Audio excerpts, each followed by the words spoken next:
Hello again, good afternoon dan selamat tengah hari.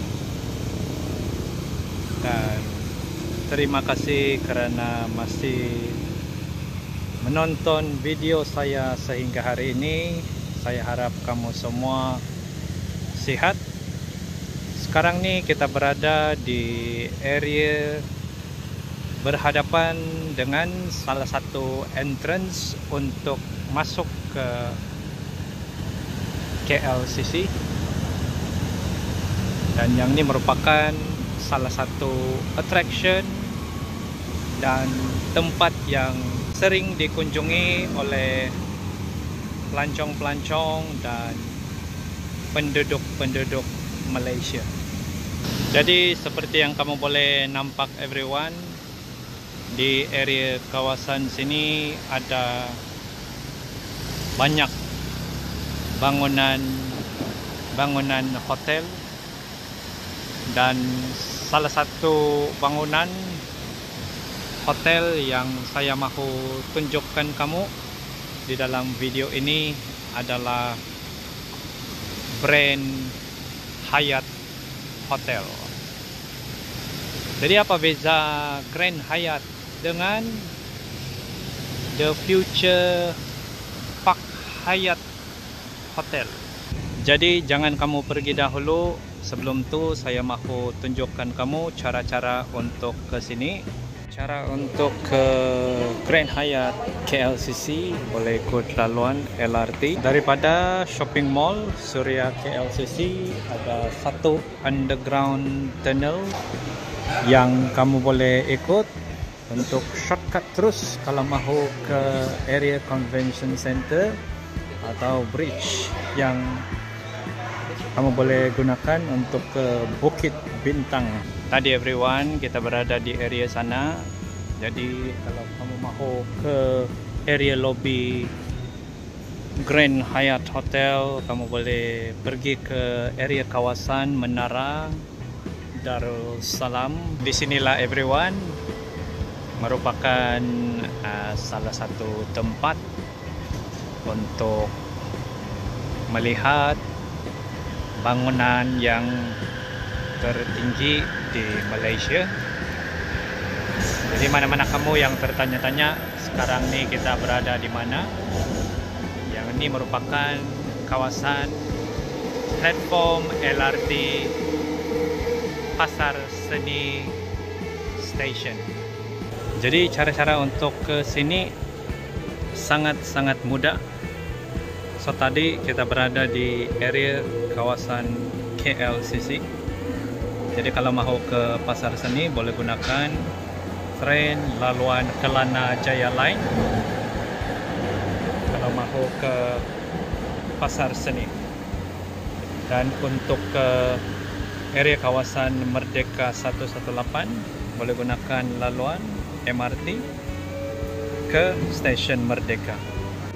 Sekarang ni kita on the way untuk ke area platform stesen MRT Pasar Seni.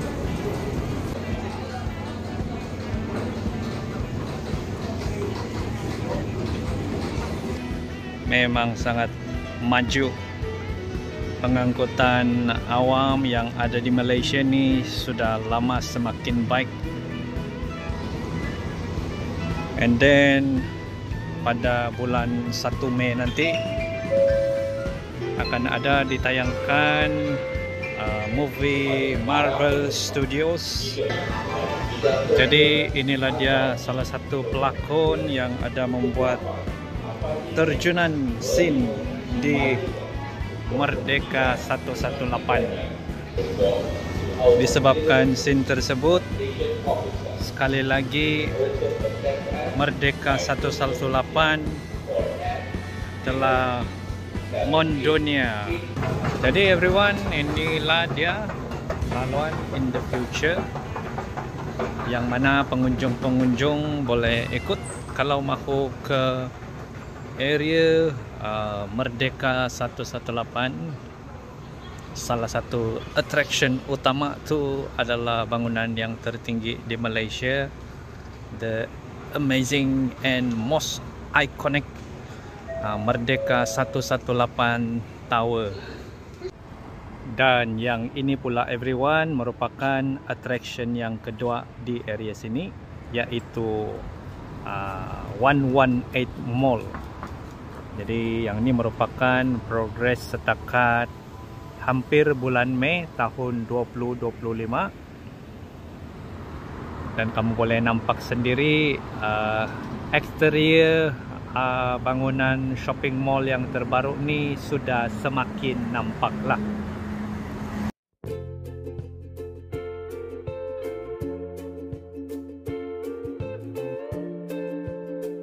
Jadi mengikut pelbagai sumber daripada internet, Hyatt Hotel ni merupakan sebuah rangkaian hotel mewah yang boleh menawarkan kepada pengunjung-pengunjung hotel.